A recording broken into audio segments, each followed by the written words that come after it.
Olá a todos e todas.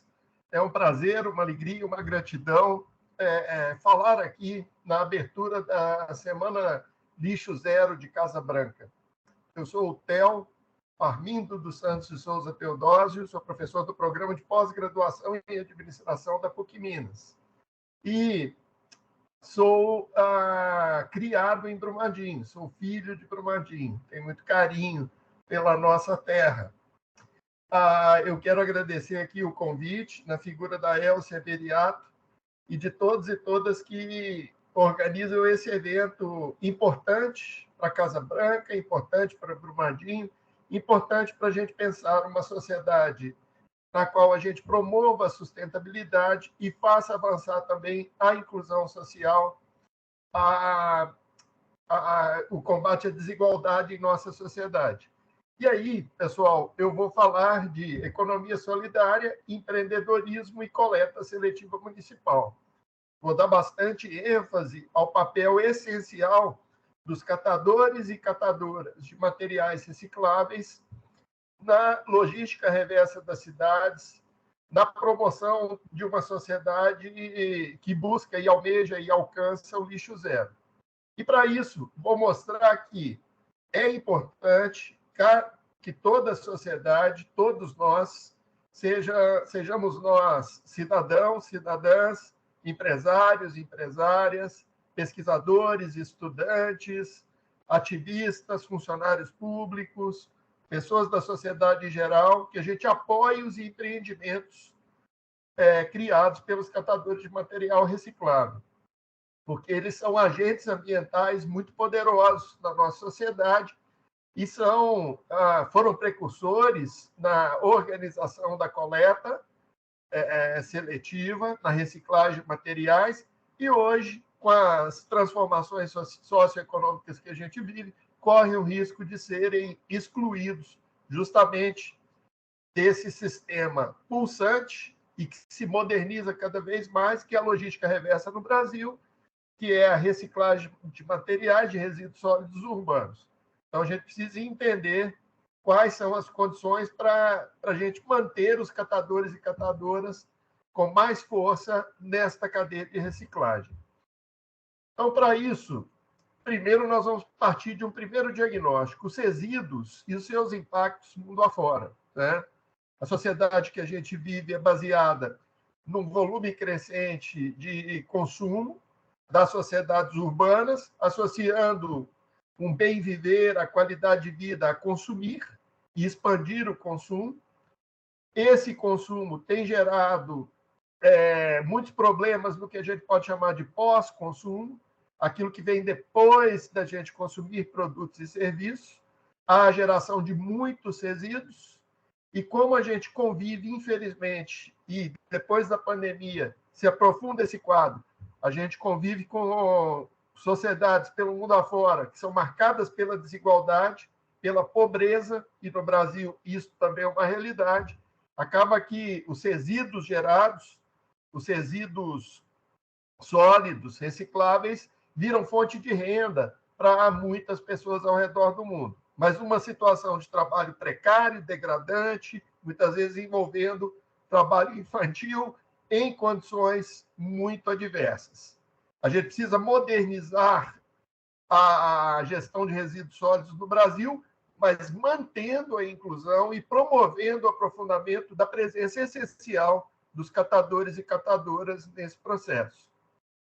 A gente precisa chegar também à conclusão de que a gente precisa ter políticas públicas mais arrojadas, empresariais e ações de todos nós no nosso dia a dia em sociedade, nas nossas comunidades, em Casa Branca, a respeito do pós-consumo. As nossas sociedades ainda estão muito preocupadas em expandir emprego e renda, expandir consumo, e se preocupam um pouco com pós-consumo. Nem todo consumo gera degradação. Nem todo consumo resulta em consumismo, como alguns teimam em rotular, né? Existe consumismo de coisas supérfluas, inadequadas, descoladas das necessidades das pessoas, mas existe também aquele consumo que pode melhorar e ampliar a nossa qualidade de vida. Mas como fazer isso para aqueles grupos que ainda não acessam o consumo e gerando inclusão e sustentabilidade. Essas soluções são difíceis, complexas, mas elas existem e são factíveis. E elas começam com a mobilização, como se faz em Casa Branca. Organizar e mobilizar a sociedade para pensar no consumo, pós-consumo, nos resíduos, numa sociedade lixo zero, que não é utopia, ela é alcançável, mas tem que ter força e esperança para avançar nisso. Então, continuando o panorama dos resíduos ao redor do mundo, esses dados nem são tão atualizados assim, são de 2018, né?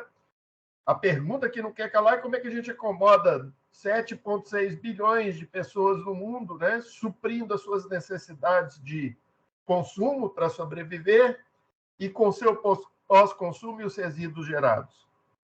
Então, a questão dos resíduos é um problema econômico, social, cultural, ambiental e político muito importante de todas as sociedades ao redor do mundo, mesmo aquelas sociedades que não são consideradas afluentes, que as pessoas acessam produtos e serviços para sobreviver, portanto, consomem. Mas o que elas consomem? Como consomem?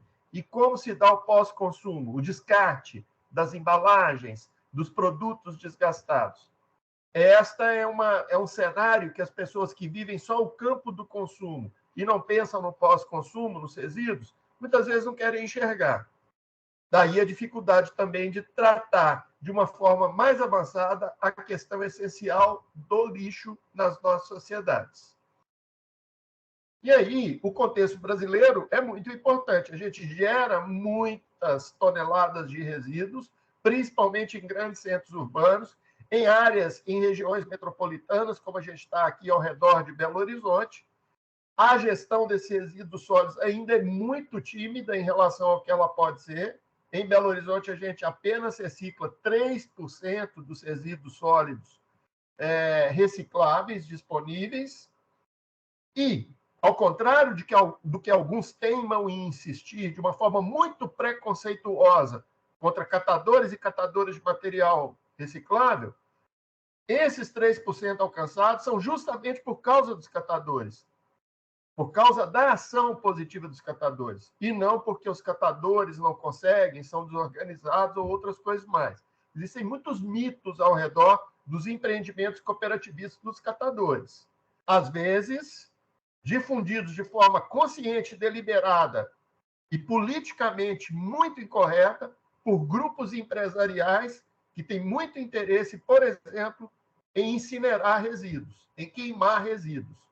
Tecnologia banida ao redor do mundo inteiro, mas que alguns lobistas ainda teimam em trazer para o nosso país, repaginando o nome, tentando dar um verniz, fazer um greenwash, uma lavada verde, né? Fingir que é uma tecnologia muito de ponta em nome de recuperação energética, mas, na verdade, estão promovendo aí a incineração. Nesse sentido, cabe lembrar um slogan essencial do Movimento Nacional dos Catadores de Material Reciclável.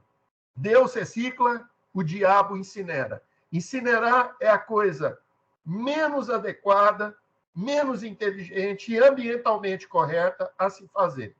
Muito antes de incinerar, a gente tem que buscar uma sociedade de lixo zero, tá? De economia circular total, como vários outros países do mundo têm buscado. E o Brasil também tem essa vocação. Nesse contexto, as regiões mais ricas e afluentes, como o nosso Sudeste, como a região que a gente mora, é responsável pela maior parte da geração de resíduos. E, ao contrário também do que alguns, de forma muito preconceituosa, reproduzindo lugares de mundo, às vezes preconceitos inconscientes, mas são pré-concepções e são preconceitos. Muitos acreditam que são os pobres que não cuidam do meio ambiente, que as pessoas com melhor instrução, qualidade de vida, renda, protegem o meio ambiente. Isso não é verdade. Existe um consumo exagerado de classes sociais com boa qualidade de vida que poderiam viver de uma maneira mais frugal para que outros consumissem mais. Esses debates, então, precisam ser feitos. Meio ambiente ou sustentabilidade, como o professor da USP, Ricardo Abramovay, gosta de dizer, socioambiental é uma palavra só.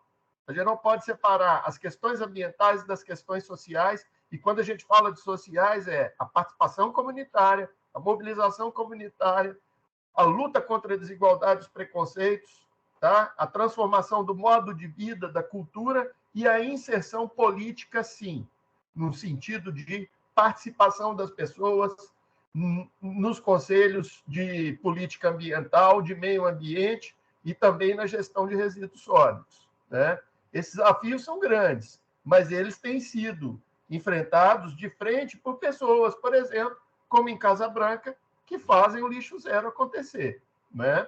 Pessoas em todo o Brasil e em Belo Horizonte que fazem experiências de lixo zero acontecerem. E aí, pessoal, a gente tem no Brasil a Política Nacional de Resíduos Sólidos, uma lei que recentemente o governo em questão reeditou e tentou reformular, dizendo que ela não pegou, não funcionou, não foi operativa, mas, na verdade, a Política Nacional de Resíduos Sólidos, como ela foi projetada, ela decorreu de amplo acesso, discussão e participação da sociedade civil. E ela estabelece uma obrigação essencial do Estado a implementar a Política Nacional de Resíduos Sólidos. Em todos os municípios deve haver a presença de empreendimentos solidários, cooperativos, dos catadores na gestão de resíduos sólidos. Infelizmente, essa legislação foi adiando seus prazos de implementação para acabar com os lixões, que são uma vergonha em qualquer parte do mundo e também no Brasil, porque eles representam má gestão ambiental e poluição, a má acomodação dos resíduos, do lixo, e trabalho degradante, com as pessoas que estão ali em condições precárias, coletando resíduos que vão gerar renda para essas pessoas sobreviverem, né? A Política Nacional de Resíduos Sólidos é avançada e adequada. Agora, falta vontade política e inteligência de governança para implementá-la, né? Não é uma questão exatamente de problema com os catadores, como alguns querem rotular, o problema só com as prefeituras. Todos têm responsabilidade, inclusive a indústria geradora de resíduos no pós-consumo, que muitas vezes não assume de forma arrojada e proativa as responsabilidades que deveria assumir pela geração de resíduos que ela promove, né? Quando a gente consome algo, as embalagens que vêm o próprio produto também são responsabilidade de quem oferece esse algo como produtor de produtos, por exemplo, para que a gente possa consumir. E aí, a Política Nacional de Resíduos Sólidos pressupõe a presença e inclusão dos catadores. Porém, historicamente, a presença dos catadores nos resíduos sólidos sempre foi contestada por uma sociedade, no início, quando os catadores começaram o seu trabalho de catação, que achavam que catação nas ruas, abrir o saco de lixo na porta das casas, sujava, atrapalhava. Então, a sociedade ainda enxerga catadores e catadoras com seus carrinhos nas ruas como aquilo que eles não querem enxergar, aquilo que eles não querem ver, porque o catador e a catadora têm a cara da pobreza do Brasil, da desigualdade social, racial, da desigualdade contra as mulheres, preconceito de gênero. E aí, muitos tentam promover no espaço urbano a gentrificação, a limpeza da cidade, mas uma limpeza de uma forma higienista, né? Você joga para fora da cidade aquele que supostamente atrapalha os carros para passarem rapidamente pelas ruas, como se as ruas pertencessem apenas aos carros. Se as ruas não pertencessem também às pessoas que caminham nas ruas, as crianças que brincam ou deveriam brincar também em ruas seguras para isso, ou aqueles que ganham a vida trabalhando nas ruas. Então, existe muito preconceito e estigmas contra os catadores. Mas, ao longo da história, os catadores foram se organizando para ocupar um papel importante na cadeia de logística reversa.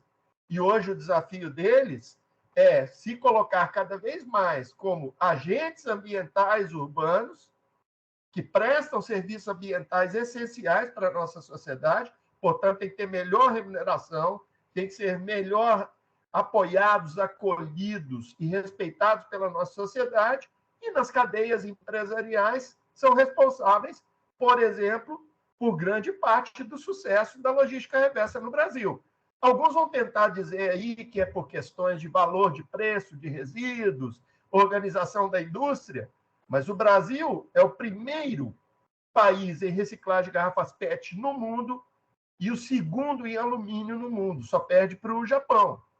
E isso se deve também e, sobretudo, pela presença ao longo de décadas de catadores e catadoras de material reciclável, localizando resíduos nas nossas cidades e reinserindo no ciclo produtivo da logística reversa. Não é apenas por causa de modernização da indústria o preço de matéria-prima, como alguns, sem sensibilidade social e política, teimam em rotular e desqualificar catadores e catadoras. E aí, quando a gente vê a trajetória histórica dos catadores, cada vez mais eles se organizaram e se reconhecem como trabalhadores importantes de um serviço ambiental essencial. E o Brasil tem um papel de destaque na organização dos catadores, que não é uma organização apenas local, municipal. É uma rede nacional de catadores que envolve mais de 600 mil trabalhadores e trabalhadoras. Além disso, essa rede é articulada com movimentos na América Latina e globais de catadores. Hoje, catadores e catadoras conhecem muito da logística reversa, da gestão de resíduos sólidos. Vários deles se qualificaram, têm curso superior, pós-graduação, sustentam suas famílias através da catação, através do trabalho decente organizado em cooperativas de reciclagem. Não são apenas pessoas com dificuldades de inserção no mercado de trabalho, tem uma diversidade desse público da catação e vários deles sentam na mesa com gestores públicos, com empresários e com a sociedade em geral para discutir de forma qualificada como melhorar a nossa coleta. Por isso, Lixo Zero começa com um abraço carinhoso, respeitoso e de gratidão aos catadores e catadoras, né? Que são, repito, agentes ambientais urbanos. E foi só muito recentemente que a legislação trabalhista mudou e permitiu, vejam que absurdo, antes disso, o trabalhador de reciclagem, catador e catadora, não podia se aposentar como catador e catadora. Agora está no catálogo brasileiro de ocupações essa atividade profissional, dando dignidade ao trabalho desses trabalhadores. Mas a remuneração ainda é muito aquém. Várias cooperativas de catadores, como a de Itabirito, que eu convido vocês a visitar, chefiada e liderada pela brilhante, jovem, negra, catadora de materiais recicláveis Jennifer Santos, um exemplo da juventude no Movimento Nacional dos Catadores, economiza, não são milhares, não, são milhões de reais por ano de gastos que a prefeitura teria, tá?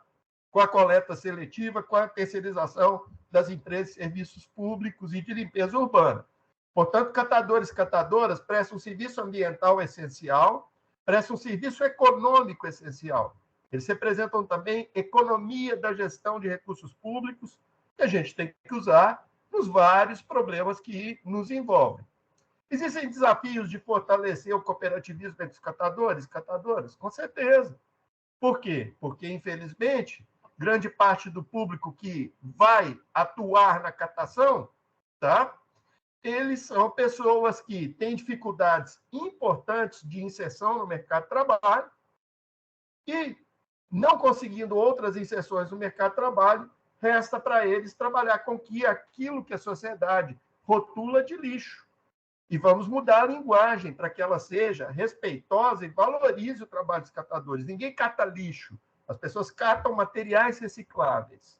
São trabalhadores, agentes ambientais urbanos importantes. E que, no Brasil, nasce da experiência da economia solidária.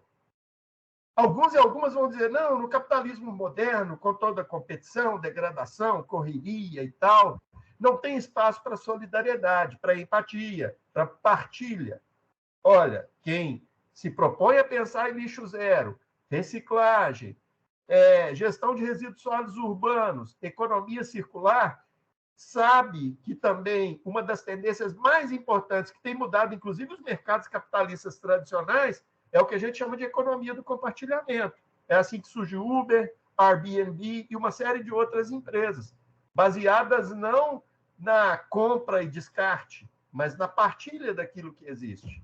Então, nesse sentido, O Movimento Nacional dos Catadores e Catadoras, ele mostra para a gente que é possível criar empreendimentos solidários, acolhendo, inclusive, aqueles catadores e catadoras que não querem estar dentro de cooperativas, querem trabalhar de forma independente, autônoma nas ruas, mas que muitas vezes conseguem um preço melhor de remuneração pelos resíduos atuando dentro de uma cooperativa. E a cooperativa, ela é protagonizada, tá, por lideranças femininas muito importantes, e para todos que estudam o meio ambiente, refletem, vivem o meio ambiente, sabem que toda a nossa sociedade tem que aprender com a lógica feminina do que a gente pode chamar de economia do cuidado, da gestão do cuidado, de cuidar da casa, cuidar do meio ambiente. Não é à toa, então, que a gente tem uma presença importante de mulheres que transformam sua vida saindo da pobreza na medida que conseguem trabalhar em cooperativas de catadores e ter um rendimento adequado, se libertando até de outras formas de machismo e opressão. E por isso é que muitos, né, acabam avançando nos seus estudos e dando aos filhos, os catadores dão aos seus filhos, condição de seguir, inclusive, pela universidade. Nesses tempos que alguns dizem que universidade não é para todos, é só para quem nasce numa determinada classe social mais abastada, a presença de pessoas de classes populares nas universidades é essencial para a gente alcançar a educação ambiental efetiva e a sustentabilidade que a gente busca. E, nesse sentido, também, a catação tem um papel muito importante das pessoas negras, pretas e pretos, que são descendentes dos afro-americanos que vieram para cá e foram escravizados, explorados. Então, a massa de trabalhadores na catação ainda, pessoas negras, é muito importante e expressivo. E também tem um outro público que sofre gravemente com preconceito, que são as pessoas LGBTQIA+. E como está dito aí, ó, nessa imagem que está aparecendo, coleta seletiva sem catador é lixo. Por quê? Porque catadores e catadoras, eles representam modernização da gestão de resíduos sólidos urbanos. Inclusive, modernização operacional logística. Tem estudos feitos pelo MIT, em parceria com o Programa de Ciências Ambientais da USP, PROCAN, colocando o chip nas carrocinhas de catadores que circulam pelas cidades, mostra que eles são muito mais efetivos em localizar onde estão determinados resíduos sólidos e reinserir na cadeia de reciclagem do que grandes empresas de limpeza urbana, que passam coletando o que tem ali. São muito mais efetivos em construir uma coisa que o Lixo Zero Casa Branca é exemplar e está de parabéns por contribuir, que é a educação ambiental. Catadores e catadoras, na medida que fazem coleta porta a porta, tocam na porta da sua casa, pedindo os resíduos, eles dão nome, dão concretude à história das pessoas que trabalham com sustentabilidade. Isso constrói vínculos mais efetivos e promove, por N fatores, mais engajamento e compromisso com a separação dos resíduos. Porque agora eu não estou separando o resíduo porque a patroa aqui de casa, eu sou empregada doméstica, está me obrigando a fazer e eu não vejo muito sentido. Não, agora eu estou separando os resíduos porque é para o senhor Antônio, que passa toda semana aqui em casa e que vive na cooperativa e constrói a sua vida a partir disso. Muito obrigado por esse espaço aqui. Estou muito feliz de poder abrir e acolher todos vocês que vão participar do Lixo Zero Casa Branca. Novamente, muito obrigado aos organizadores e organizadoras. Nós, da PUC Minas, do Programa de Pós-Graduação em Administração, temos equipes que trabalham com esses temas, na pesquisa, na extensão, e é uma alegria para nós nos fazermos parceiros de uma semana tão importante para um município que precisa mostrar para o mundo que não é só mineração, que, na verdade, é muito mais que mineração. E, na medida em que a gente fala de Brumadinho como um município que tem práticas avançadas de gestão de resíduos sólidos, a gente mostra que é possível gerar trabalho, renda, emprego, pensando fora do horizonte da mineração. Essa é outra contribuição essencial. Catadores, catadoras e todas que pensam nos resíduos. Boas discussões, bom treinamento, bom engajamento e muito sucesso para todo mundo que luta pela sustentabilidade e combate à desigualdade social. Um abraço, muito obrigado.